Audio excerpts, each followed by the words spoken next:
Hello, folks. How are you? Welcome. Welcome. Wish you're here in person. One of these days, we're going to be able to do that again. I want to thank you for joining us, and Happy New Year. And before we begin, I want to say a word about where our economy stands today. We're entering 2022 in a position of a unique economic strength. 6 million new jobs, a record number for a new president, been created since January last. Unemployment is down to 4.2%, 3 years ahead of predictions. New small business applications are up over 30% compared with before the pandemic, and the fastest growth in America in nearly 40 years. And America is the only leading economy in the world where the economy as a whole is stronger than it was before the pandemic, even after accounting for price increases. Because we took action for the American Rescue Plan and a bipartisan infrastructure law, we made important progress. We've begun to change the trajectory of our economy, the one that we inherited, to finally make it work for working people, to build up from the bottom up and the middle out, and to give working people the wages and benefits they deserve, and to encourage more innovation and faster growth. So now we're in a strong position to address the challenge we face, and we have challenges, including the cost and prices that people have to pay. We're already laid out a three-part plan to address costs that families are facing. Number one, fix the supply chains. We're going to have another discussion on that in a couple weeks with the Secretary of Agriculture. Protecting consumers, number two. 3, lowering kitchen table costs, including with my Build Back Better plan. But today, we're here to talk about strengthening competition, which will bring down cost. Back in July, I signed an executive order to promote competition across the economy. In too many industries, a handful of giant companies dominate the market. And too often, they use their power to squeeze out smaller competitors and stifle new entrepreneurs, making our economy less dynamic, and giving themselves free rein to raise prices, reduce options for consumers, or exploit workers. The meat industry is a textbook example on the price side. 4 big corporations control more than half of the markets in beef, pork, and poultry. These middlemen that they buy from, farmers and ranchers, and sell the processed product to grocery stores. That's the way it works. Without meaningful competition, farmers and ranchers don't get to choose who they sell to. Or put another way, our farmers and ranchers have to pay whatever these 4 big companies say they have to pay, by and large. But that's only half of it. These companies can use their position as middlemen to overcharge grocery stores and ultimately families. If we can hold a second, I was telling my colleagues earlier in my office that I was sitting in my kitchen yesterday, and there's a sunroom off the kitchen, and my wife was there with her sister and a good friend named Mary Ann, and she was saying, "Do you realize it's over $5 for a pound of hamburger meat? $5? Well, this is partly, the pound of beef today costs $5 compared to less than $4 before the pandemic." And here's some historical context. 50 years ago, ranchers got over 60 cents for every dollar a family spent on beef. Today, they get about 39 cents. 50 years ago, hog farmers got 40 to 50 cents for each dollar they spent. Today, it's about 19 cents. And the big companies are making massive profits. While their profits go up, the prices you see at the grocery stores go up commensurate. The prices farmers receive for the products they are bringing to market go down. This reflects the market being distorted by lack of competition. I've said it before and I'll say it again. Capitalism without competition isn't capitalism, it's exploitation. That's what we're seeing in meat and poultry, and those industries now. Small, independent farmers and ranchers are being driven out of business, sometimes businesses that have been around for generations. It strikes at their dignity, their respect, and the family legacies so many of them carried for generations after generation. So I'm here as Secretary of Agriculture Tom Vilsack, former governor of the state of Iowa, and Attorney General Garland, to talk about how we can create fair markets and more opportunities for family farmers and ranchers and bring down the price at grocery stores. There are 4 pieces of our action plan. First, we're going to invest $1 billion in new and expanded meat and poultry processing capacity, funding that was included in the American Rescue Plan to revive our economy, to bring in more competition and dignity and more farmers, ranchers, and customers. We're going to invest in new and innovative small businesses and meat processors, the lifeblood of our economy. And when we do this, we'll give farmers and ranchers more options beyond giant processing conglomerates, shore up the weak points in our food supply chain. Secretary Vilsack will share some about this very shortly. Second, we're strengthening rules to protect farmers, ranchers, and other producers. For example, the Department of Agriculture is rewriting the rules under the Packers and Stockyard Act, which was a law back in the 1920s that was needed at that time and still needed to protect farmers and ranchers from abuse by processors. The last administration weakened that law, making it possible for the abuse that we're seeing now. We're going to strengthen the law to make sure it works as intended. Third, the United States government, my administration, will enforce existing competition laws vigorously and fairly. My executive order on competition established a whole-of-government approach to increasing competition. And our new White House Competition Council, chaired by the head of my National Economic Council, including members, and Brian is here today, and including members of the cabinet and other key agency officials like the Secretary of Agriculture, the Attorney General, the Secretary of Labor, the head of the Federal Trade Commission. They're all there to make sure that antitrust laws are enforced across the board. Today, the Justice Department and the USDA announced a joint initiative to make it easier for farmers and ranchers to report potentially illegal practices in the agricultural sector. Attorney General Garland will discuss this more. Fourth, we're bringing greater transparency to the industry. A free market isn't truly free without transparency around prices. How do you justify the price?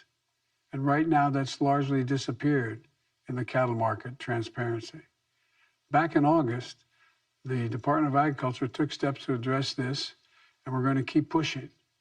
And I'm pleased to see that Congress is taking action as well to increase competition and fairness, with a bipartisan group of senators now working on legislation to make cattle markets more transparent. And all these issues are areas where we can and we must come together in a bipartisan way. And I'm grateful to the members of the Democratic and Republican members of Congress for being willing to come to the table. Senator John Tester and Senator Grassley of Iowa, Tester's from Montana, have been leaders in this effort. And I'll be inviting a bipartisan group to come together to discuss how we can make progress legislatively as well as they're proposing, even as we continue doing everything we can on the executive branch side. Strengthening competition is good for all of us. Farmers and ranchers deserve a fair shake. American families facing high prices at grocery stores deserve a fair price to put food on the table. Rural communities which see more good jobs when there's more competition. And our economy as a whole as we make our food supply chains more resilient. I'm looking forward to hearing from the farmers, ranchers, and processors joining us today. We're going to ensure that you have the tools you need on a level playing field you deserve. And we're going to fight for fair prices for American farmers, ranchers, and families, all three.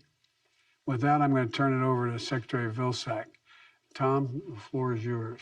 Mr. President, thank you very much. And certainly as I traveled around the country, I've heard sad stories of farmers and farm families who've had to leave this business because of a lack of competition. Your executive order on competition challenged us at USDA to take immediate action and to develop a set of tools to expand processing capacity, increase competition, improve farm income, and create good-paying jobs in rural America. And we went to work. And because of your American Rescue Plan, we have the resources to be able to do meaningful work, committing over $1 billion, broken down as follows. $100 million is going to be utilized to reduce the cost of inspections for existing small and very small processing facilities. This is going to help us maintain the capacity we have. $32 million in grants were awarded to 167 existing facilities to modernize their operations, to allow them to expand their opportunities beyond the state border, to engage in interstate commerce. This is going to expand market opportunity and income opportunities for these processors. $100 million in available loan guarantees to address the middle-level supply chain challenges that this industry faces, cold storage, warehousing, and also allowing these facilities to expand their operations as well. We believe this $100 million will leverage nearly $1 billion of investment. And the announcement today we make is an $800 million commitment of grants and loans to address capacity, workforce, and innovation challenges the industry faces. We're going to make available, Mr. President, $375 million in grants for expanded facilities and new construction of new facilities. Now, we want to get to work right away because farmers have been waiting a long time for this help. So $150 million of this resource is going to be made available under a request for proposal that we'll file this spring. These resources will be made available to projects that are just about ready to get going, but just need a little bit of help to accelerate the implementation plan. So this $150 million, we believe, will help to sponsor at least 15 new projects that will complement, expand along the 50 facilities that you mentioned earlier that the major 4 companies currently have. So it's a significant step forward. $225 million of grants will then be made available this summer for products and for projects that are just getting started, that are on the in the infant stage.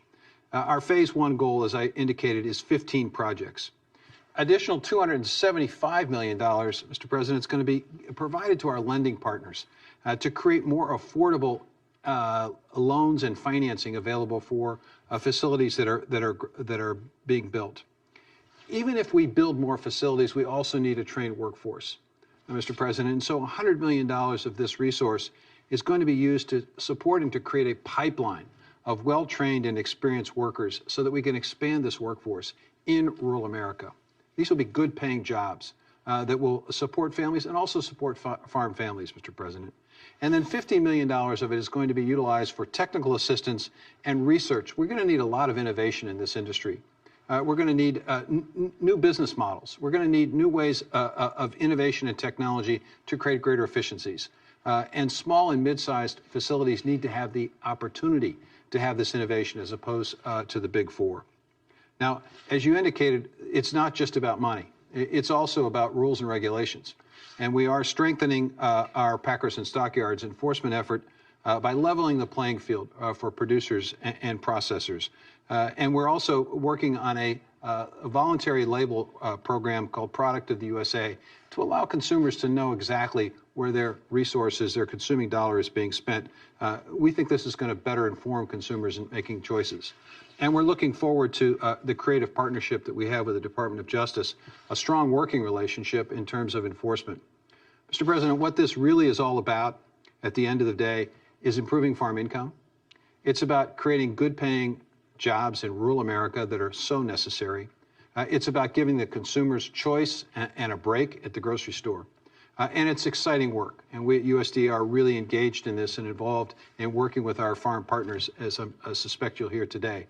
There are stories of woe out there, but we are committed to making a difference. And we're looking forward to working with Attorney General Garland and his great team at the Department of Justice in terms of antitrust enforcement. So I'll turn it over to my friend, the Attorney General. Thank you very much, Mr. President, for convening this very important meeting. And thank you, Mr. Secretary, for the tremendous engagement our teams have had over the past year on our shared competition and regulatory concerns. The Justice Department takes very seriously our responsibility to share with our partners across the federal government to protect consumers, safeguard competition, ensure economic opportunity and fairness for all. Over the past 10 months, we've stepped up our efforts to ensure competition and counter anti-competitive practices across all sectors, from airlines to insurance brokers to book publishers. And we will continue to vigorously enforce our antitrust laws, no matter the industry, no matter the company, and no matter the individual. The work that we do, especially the work that we do together to ensure competition in our economy, has a direct impact on the lives of the American people every single day. When we talk about promoting competition in the agricultural sector, we are talking about whether a farmer or a rancher will be paid a fair and competitive price for their goods and labor. When we talk about protecting consumers in this context, we are talking about whether food will be affordable for everyone in America. The Justice Department's Antitrust Division has been active in implementing the sound policy measures suggested in the President's executive order on promoting competition in the American economy. We have closely supported USDA's rulemaking efforts under the Packers and Stockyards Act, a law that Congress passed 100 years ago, more than 100 years ago, to deal with many of the very same problems we still have today. Today, we are announcing a new joint initiative to better coordinate efforts between USDA and DOJ. This will include the launch of a centralized, accessible portal, a one-stop shop, to report complaints of potential violations of our competition laws, including the Sherman and the Clayton Act, as well as the Packers and Stockyards Act. The joint channel that we are establishing will allow USDA and DOJ to collaborate early on how to appropriately address such complaints. Where complaints relate to antitrust violations, whistleblowers will be protected in many cases by the new employee and contractor anti-retaliation protections, which Congress passed in 2020. Let me say in closing that anti-competitive practices in agriculture, as in any industry, hurt the American people, producers, consumers, and workers alike, and they hurt the American economy. Too many industries have become too consolidated over time. Too many companies have pursued corporate conduct and more aggressive mergers that have made all of us vulnerable. Against this background, our antitrust efforts cannot and will not slow down. But it is a fact that our antitrust division has been underfunded for too long and has fewer staff today than it had in the 1970s. That is why we are urging Congress to allocate the resources we need to reinvigorate our enforcement efforts and ensure a competitive economy for all Americans. I look forward to our work together in the days ahead. Thank you very much. Thank you, Mr. Attorney General. And Mr. President, if you may, we're going to hear from the group that we have assembled here, which represents the enormous potential and diversity, geographic and otherwise in this industry. And we're going to start here with Scott Blubaugh, who is the president of the Oklahoma Farmers Union and operates a cattle ranch in Oklahoma. And I just, Scott, open it to you. And would be curious to hear how you approach the issue of the options for processing and what it would mean to you to have more options and how you think about that in the context of the action steps that we're trying to put forward today. Well, thank you. Thank you, Mr. President, for taking on this very critical issue for rural America.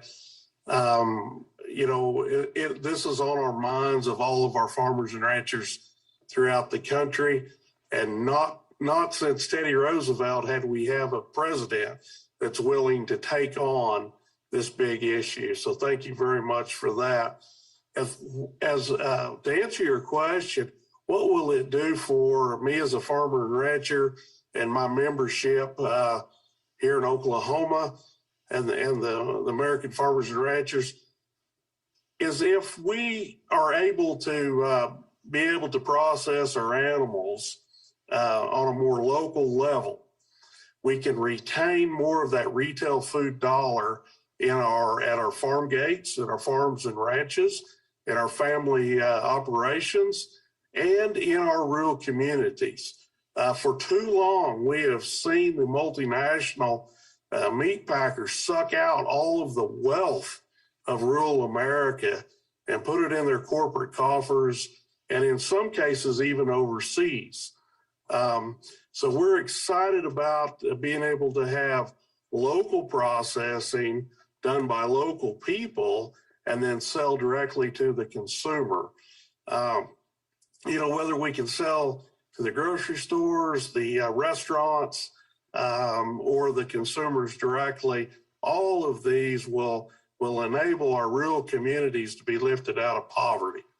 And we have a great poverty problem in rural America. So we're excited about that. In Oklahoma, I will tell you, $10 million of the first round of the CARES COVID money was actually allocated through our Oklahoma Department of Agriculture to fund some projects just as you're speaking of. So we had 196 applicants apply for that $10 million of CARES money. 40 applicants were chosen and were able to be funded with that money. And out of that, we had 19 new mom and pop small processors either open up for business here in our state, or they were able to upgrade an old facility to meet the new safety and health standards and be able to market that across state lines. We also have had great success working with our tribal neighbors here in Oklahoma. As many of our tribal organizations, their governments have put new processing online or are in the process of it, processing both their cattle and their buffalo, and their excess capacity that these new plants has created has also given our independent farmers and ranchers in the community an opportunity to get their cattle processed and marketed. So we're very, very pleased with that and look forward to everything I heard here today. Hey, Brian. Yes, please. Mr. President, what Scott said at the beginning was that this was a critical issue for rural America. And I think it's critical from two perspectives that he raised. One, the notion of keeping the dollars in the rural communities where the dollars are being and the wealth is being generated. For far too long, we've had an extraction economy in rural America where these guys work 24/7, 365 days a year, raising these cattle, and then they transport them hundreds of miles away, and the profits basically go thousands of miles away. What Scott's talking about is retaining those profits in the small towns. That's going to create opportunities for farmers to be able to better afford that machinery. That's going to keep the implement dealer in business. They're going to be able to support that Main Street business. That's going to keep those retail stores in business. And it's also going to create jobs. And I think it's really important to emphasize it's not just farmers who are going to benefit from this. It's also rural folks looking for a decent job. And if we do this right, with workforce training, with assistance, we can have good paying jobs to complement what's happening on the farm. So this is an incredible thing. Just so you understand how dire this is, Mr. President, and I'll finish with this. I was in Council Bluffs, Iowa, talking to a farmer this summer. And he came up to me and he said, Mr. Secretary, thank you so much for doing this. He said, I just sold a load of cattle. And he said, this is what irritates me about this whole system. I lost $150 a head.